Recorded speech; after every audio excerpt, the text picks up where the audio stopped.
मुख्यमंत्री उद्धव ठाकरे यांनी शेतकऱ्यांचा संपूर्ण सातबारा कोरा करण्याचं आश्वासन दिलं होतं, परंतु वेगळं काहीतरी करायचं म्हणून 2 लाख रुपयांपर्यंतची कर्जमाफी जाहीर केली आहे। भाजप सरकारने पारदर्शकता यावी यासाठी ऑनलाईन अर्ज मागवण्यात आले होते। कर्जमाफीसाठी सरकारने ऑनलाईन पद्धतीचा वापर करावा। खुल्या पद्धतीचा वापर केला तर अनेक सहकारी बँका सरकारच्या पैशावर डल्ला मारतील असा आरोप सुभाष देशमुख यांनी केला।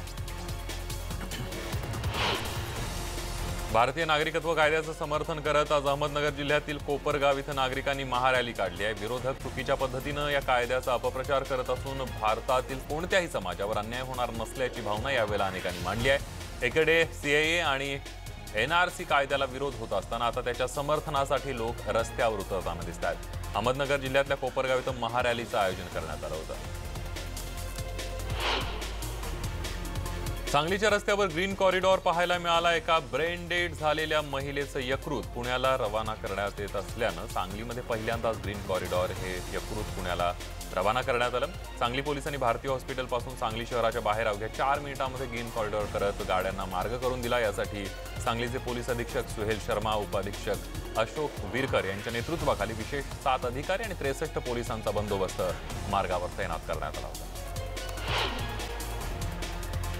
केंद्र सरकारनं लादलेला जाचकाठींचा एनआरसी आणि सीएए हा कायदा रद्द करावा या मागणीसाठी पंढरपूर शहरातील विविध संघटनांनी एकत्र येत पंढरपूर तहसील कार्यालयावर मोर्चा काढला। पंढरपूर शहरातील मध्यवर्ती भागातील छत्रपती शिवाजी महाराज चौकातून निघालेल्या मोर्चात अनेक संघटनांनी सहभाग घेतला होता। तहसील कार्यालयासमोर निदर्शनं करण्यात आली आणि महत्त्वाच्या व्यक्तींची भाषणं झाल्यानंतर तहसीलदार वैशाली वाघमारे यांना निवेदन देण्यात आलं। स्वतंत्र विदर्भ राज्य आणि विजेचे दर निम्मे करण्यासाठी विदर्भ राज्य आंदोलन समितीतर्फे मूर्तिजापूर तहसील कार्यालयासमोर आज सकाळपासून 1 दिवसीय आत्मक्लेश आंदोलन करण्यात आलं। 6,71,000 कोटी रुपये कर्ज असलेल्या महाराष्ट्रात राहून किंवा देशातील सर्वात जास्त कर्जबाजारी राज्यात राहून विदर्भाचा विकास अशक्य आहे। महाराष्ट्रात राहून विदर्भातील तरुणांना नोकऱ्या मिळणार नाहीत, शेती सिंचन व्यवस्था वाढू शकत नाही असा आरोप आंदोलनकर्त्यांनी केला। माजलगाव नगर परिषदेला विकास कामासाठी आलेल्या 4,13,00,000 रुपयांचा अपहार केल्याप्रकरणी तत्कालीन मुख्याधिकारी BC गावित, लक्ष्मण राठोड आणि सध्याचे मुख्याधिकारी हरिकल्याण येलकट्टे यांच्यासह 7 जणांवर माजलगाव शहर ठाण्यामध्ये गुन्हा दाखल करण्यात आलेला आहे। शासकीय अभिलेखामध्ये बनावट नोंदणी करून कोट्यावधी रुपयांचा निधीमध्ये अपहार केल्याचा ठपका ठेवत 7 जणांनी पदाचा आणि अधिकाराचा दुरुपयोग करून शासकीय अभिलेखामध्ये बनावट नोंदणी घेतल्यामुळे त्यांच्यावर गुन्हा दाखल करण्यात आलेला आहे। भारताचे प्रथम कृषी मंत्री डॉक्टर पंजाबराव उर्फ बाहूसाहेब देशमुख यांच्या जयंती महोत्सवानिमित्त अमरावती जिल्ह्यातील नांदगाव खंडेश्वर हायस्कूल इथल्या 1500 विद्यार्थ्यांनी इंग्रजी, हिंदी, या 3 भाषेमध्ये 3000 फुटांचे विक्रमी वाचण्यातून विचाराकडे अशा आशयाचे दीर्घ पत्र लिहिलं आहे आणि त्यांना भारतरत्न देण्याची मागणी केली आहे। या पत्राचं विमोचन श्री शिवाजी शिक्षण संस्थेचे कोषाध्यक्ष माननीय दिलीप इंगोले यांच्या हस्ते करण्यात आलं। औरंगाबाद मुखेड एसटी बसला केज तालुक्यातल्या चंदन सावरगाव जवळ अपघात झाल्याची घटना घडली आहे। या अपघातामध्ये 3घांचा जागीच मृत्यू झाला आहे। बलेरो पिकअप आणि बसचा समोरासमोर अपघात झाल्याची घटना घडली आहे, तर रस्त्याच्या कामामुळे अपघात झाल्याचं प्रत्यक्षदर्शींचं म्हणणं आहे। मराठा स्वराज्याच्या लढाईत धारातीर्थी पडलेल्या वीरांच्या समाधीस्थळाचं छायाचित्र प्रदर्शन सांगलीमध्ये आयोजित करण्यात आलेलं आहे। भारतातील विविध भागामध्ये लढाई करताना मरण पावलेल्या 120 अज्ञात वीरांच्या समाधी आणि त्यांचा इतिहास मराठ्यांचे धारातीर्थी या छायाचित्राच्या प्रदर्शनातून मांडण्यात आला आहे। शेतकऱ्यांना 2 लाखाची कर्जमाफी जाहीर झाल्यानं याचा मोठा फायदा आर्थिक डबघाईला आलेल्या जिल्हा बँकांना होणार आहे। मार्च महिन्यापूर्वी सरकारनं कर्जमाफीचे पैसे दिले तर या आर्थिक वर्षामध्ये जिल्हा बँकांचा तोटा मोठ्या प्रमाणावर भरून निघू शकतो। नाशिक जिल्हा मध्यवर्ती सहकारी बँकेची सध्या थकीत कर्ज वसुली रक्कम ही तब्बल 2,117 कोटी रुपये असून या कर्जमाफीमुळे बँकेला एकरकमी 1,184 कोटी रुपये मिळू शकतात। गेल्या अनेक दिवसांपासून जुन्नर तालुक्यातल्या आणे इथं दहशत पसरवणाऱ्या बिबट्याला अखेर आज पहाटे जेरबंद करण्यात वन विभागाला यश आलं। गेली काही दिवसांपासून या परिसरामध्ये बिबट्यानं अनेक पाळीव प्राण्यांना भक्ष्य केलं होतं, त्यामुळे या बिबट्याच्या भीतीनं नागरिकांमध्ये घबराटीचं वातावरण निर्माण झालं होतं। त्यामुळे या बिबट्याला पकडण्याचं मोठं आव्हान वन विभागापुढे होतं। या बिबट्याला पकडण्यामध्ये अखेर वन विभागाला यश आलं।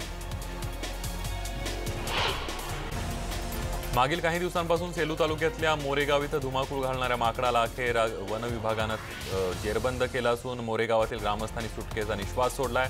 मागल्या काही दिवसांपासून सेलू तालुक्यातल्या मोरेगाव इथं या माकडांना अक्षरशः उच्छाद मांडलेला होता। यातून अनेकांवर हल्ला केल्यानं गावात दहशतीचं वातावरण तयार झालं होतं। लहान मुलांपासून वृद्धांपर्यंत त्यांना अनेकांना चावा घेऊन तर काही जणांवर सामान आणि दगड मारून त्यांना जखमी केलं होतं। आता या माकडाची रवानगी जंगलामध्ये करण्यात येणार आहे। पुणे जिल्ह्यातल्या आंबेगाव तालुक्यातल्या महाळुगे पडवळ इथल्या बेंदेवस्ती इथं डोंगराच्या पायथ्यासाठी असलेल्या अनिल चांगदेव चास्कर यांच्या गोठ्यामध्ये बिबट्यानं केलेल्या हल्ल्यात 5 शेळ्या आणि 6 लहान बकरे ठार झालेले आहेत। पहाटे 3च्या सुमारास हल्ला करण्यात आलाय।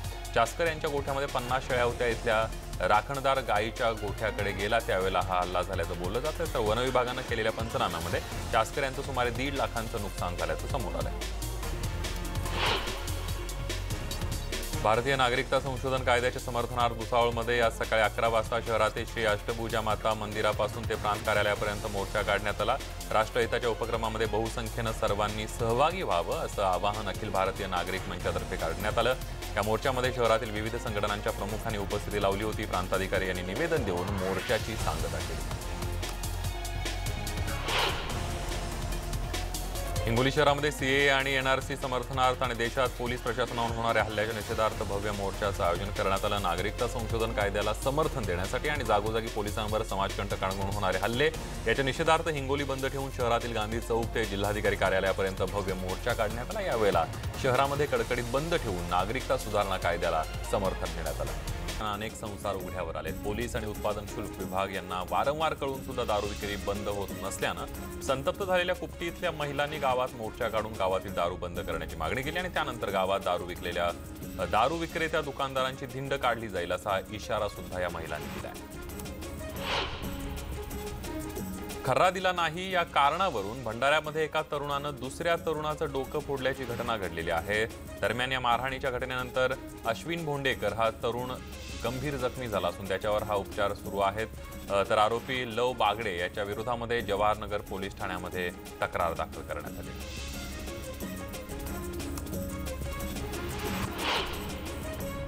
दारू पिण्यासाठी शेतातून काढून ठेवलेला कापूस पिकू दिला नाही म्हणून मुलाने वडिलांची हत्या केल्याची धक्कादायक घटना संगमनेर तालुक्यामध्ये घडली आहे। तर आरोपी मुलाला पोलिसांनी गजाआड केलाय।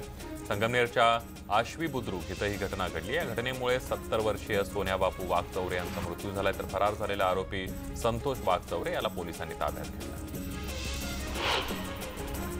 नाशिक शहरामध्ये महिला सुरक्षेसाठी पोलिसांनी विशेष कोम्बिंगची अनोखी पद्धत सुरू केली आहे। नाशिकमध्ये मध्यरात्री महिलांच्या सुरक्षेसाठी विशेष महिला पोलीस तैनात करण्यात आल्या आहेत। त्यांना तिहेरी कवच देण्यासाठी पोलिसांच्या 13 तुकड्या कुणालाही कळणार नाही अशा पद्धतीनं काही अंतरावर ठेवण्यात आल्या। त्यातील अनेकांकडे छुपे कॅमेरे आहेत। दरम्यान या कोम्बिंगच्या पहिल्याच रात्री पोलिसांना मोठं यश मिळालंय। पहिल्याच रात्री तब्बल पोलिसांनी 95 गुन्हेगारांवर कारवाई केली आहे। पुणे जिल्ह्यातील कोरेगाव भीमा इथं होणाऱ्या शौर्य दिनानिमित्तानं सुरक्षेच्या पार्श्वभूमीवर आज पुणे ग्रामीण पोलिसांकडून शिक्रापूर इथल्या एसटी स्टँड परिसरामध्ये बॉम्ब निकामी करण्याची रंगीत तालीम करण्यात आली। 1 जानेवारी रोजी कोरेगाव भीमा इथं शौर्य दिन साजरा होत असताना या परिसरात समाजकंटकांकडून कुठलाही घातपात घडवण्याचा कट आखला गेला तरी तो हाणून पाडण्यासाठी शिक्रापूर एसटी स्टँड परिसरामध्ये मॉक ड्रिल करण्यात आलं। राज्य सरकारनं शेतकऱ्यांसाठी भिवंडी तालुक्यातल्या दुगड फाटा इथं हमीभाव भात खरेदी केंद्र सुरू करावा अशी मागणी शेतकऱ्यांनी केली। याचं वृत्त न्यूज 18 लोकमतवर दाखवण्यात आलं आणि त्याचा पाठपुरावा केल्यानं अखेर आज दुगाड फाटा इथं भात खरेदी केंद्र सुरू करण्यात आले आणि त्यामुळे शेतकऱ्यांना मोठा दिलासा मिळाला। गरमागरम तर्रीदार लाल भडक रसा, चिरलेला कांदा, बारीक शेव, तोंडाला पाणी आणणारा श्वास आणि सर्व सामुग्री एकत्र आल्यावर तयार होते ती नाशिकची मिसळ।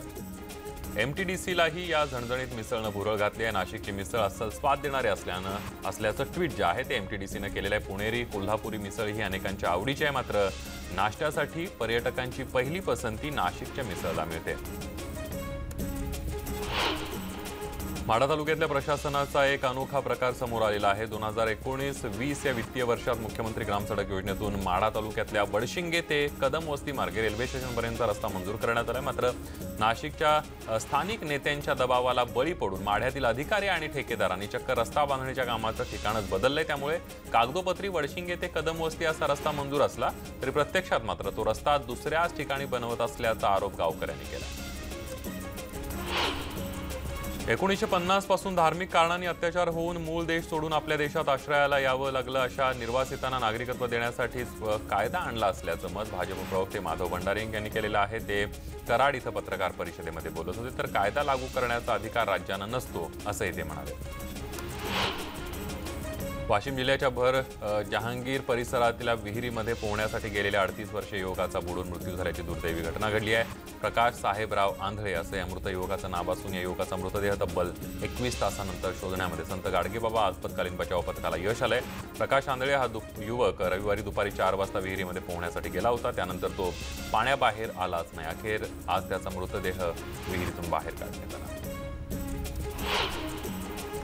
रत्नागिरीतील पर्यावरणवादी संघटनांनी वृक्षांचा वाढदिवस साजरा केलाय। वृक्षांना हळदी कुंकू लावून त्यांचं औक्षण करण्यात आलं, तर सेंद्रिय खतांचा केक सुद्धा कापण्यात आला।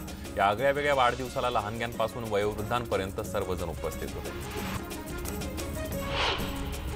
नांदेड जिल्ह्यातल्या माळेगाव यात्रेला आजपासून सुरुवात होणार आहे। दुपारी देवस्वारीनं यात्रा सुरू झालेली आहे। खंडोबाची भारतातली ही सर्वात मोठी यात्रा आहे। आजपासून 5 दिवस ही यात्रा चालणार आहे। माळेगाव इथं खंडोबाचं पुरातन मंदिर आहे। इथं खंडोबाची मूर्ती आहे।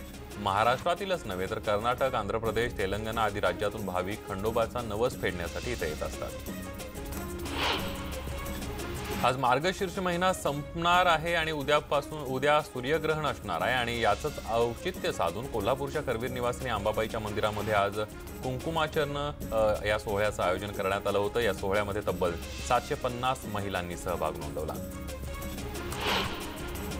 ख्रिसमस आणि 31 डिसेंबरच्या निमित्तानं अनेक पर्यटन स्थळं सध्या गजबजून गेली आहेत आणि गोवा कोकणचं प्रवेशद्वार समजल्या जाणाऱ्या कोल्हापूरमध्ये सध्या मोठी गर्दी पाहायला मिळते आहे। अंबाबाई मंदिरात तर आज पहाटेपासूनच भाविकांची दर्शनासाठी मोठी रांग लागलेली असून कोल्हापूरमध्ये अनेक हॉटेल्स, रेस्टॉरंट हाऊसफुल झाले।